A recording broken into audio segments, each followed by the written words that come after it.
皆さんどうも、ライトと申します。Hey, this is Light. Welcome. Today we're going to cover the first 10 kanji of Japanese. And the reason I'm doing these is because they're the first 10 numbers. And it's a great starting point for an introduction to kanji.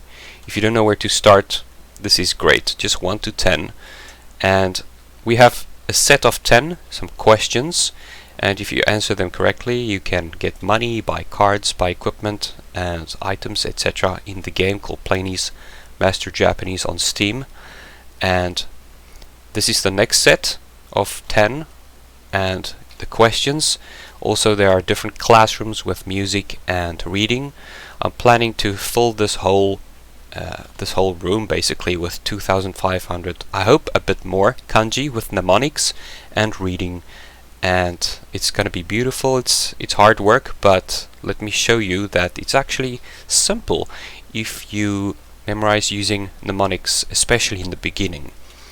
Good. Quickly going through the sheet, we have the first kanji here, and it's number 1. It means one or single. Stroke order, red dot is indicating where you start off. We have the radical, kind of giving you the framework of the kanji, or if you want to search in a Japanese dictionary, you can use the radical. Search by radical. We have the kun, so it's the Japanese native readings, and we have the on, which is the Chinese readings. And you don't have to memorize these, but it really helps to have an idea how to kind of read the kanji when you look at the examples. But don't focus on these. We're just going to cover the first 10 meanings and mnemonics, and I think that's good progress for the first lesson. So one finger you are holding out because it's ichi. Ichi is a reading. Now this is the mnemonic field where it's giving you a way to memorize the kanji and the meaning. And keep in mind, you have to do reading. You have to read.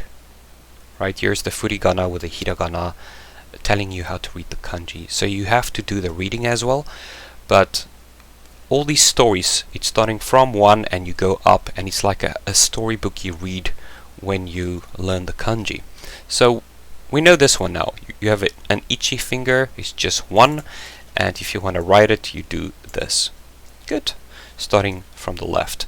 It's very important to kind of get the stroke order down when you start off, because when Japanese people write kanji, sometimes you just can't read it, and when you know the stroke order, you can see why certain words are written a certain way. Good. Next, number 2. Now this is pretty simple, 2 for 2 strokes, but let's cover the mnemonic first. 2 knees. Same reading as the katakana. Reading depends on context. So knee is also a reading. If you look here, here is knee. Again, you start here, and if you have covered the hiragana and katakana books in the different room, then you know that these are the same. Easy to memorize. 2 knees.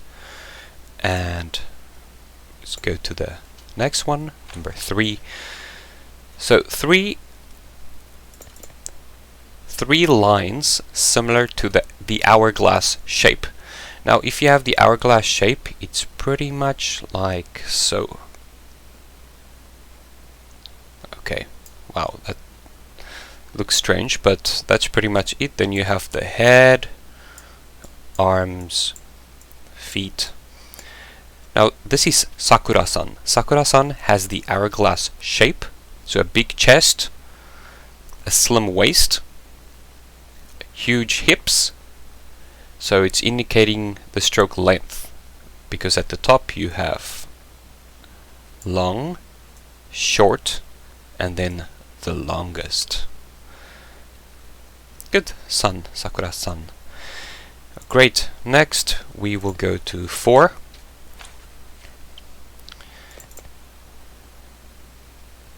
We have mouth. Excuse me, this is mouth. So the mouth is written like so, which is pretty strange, but you get used to it. And then you write whatever is inside that square, right? The mouth. So it looks like a window here. You also have human legs. So we're gonna label this as human legs with a feet, one foot going this way and the other foot like so.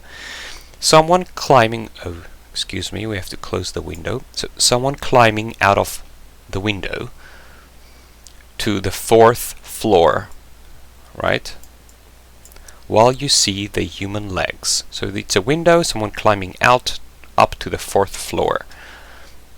Pretty simple.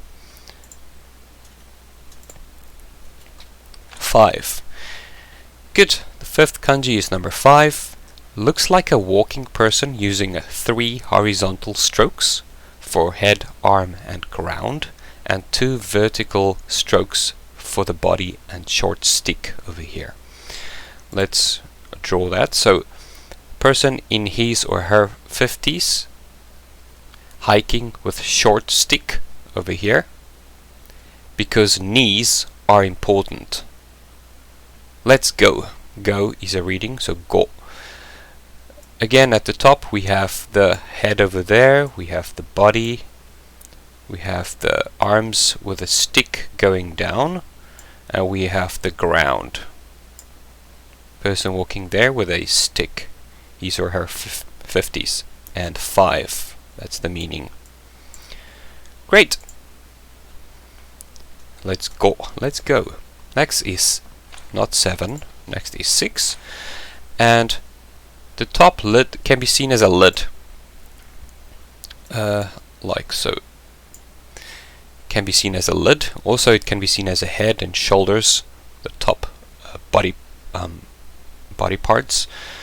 And the mnemonic reads, 6-year-old kindergarteners jump when graduating.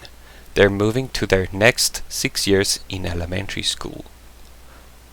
So they jump with their legs like so.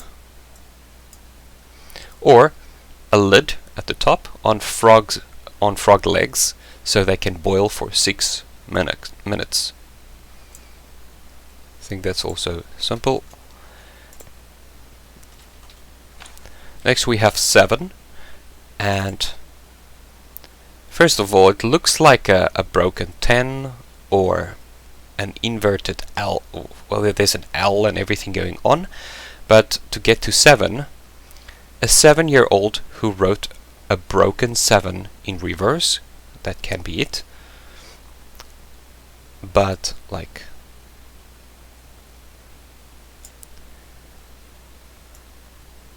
let's redo that. So basically you have the 7 upside down over there, and there's a line going through it, but sitting L, so you have the sitting L pointing that it's 7 o'clock on the clock. So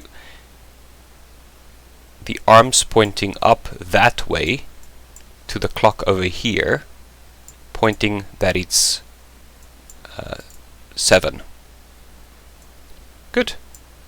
You can draw some stories. I'm not good at drawing. And that's how you memorize 7. Someone pointing to the clock, sitting in like an L shape over here. Next we have 8. And 80-year-old people have larger noses. Sneezing forces air down the left and right side. Now you might have a circle. Whoa. And you have the eyes.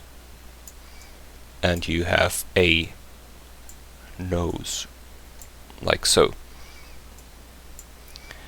And we also have 8-kilometer road ahead is getting narrow. So you have the road looking like, oopsie, I right clicked like that, which is pretty simple. So same as katakana ha, reading depends on context. So if you know katakana, this is pretty simple.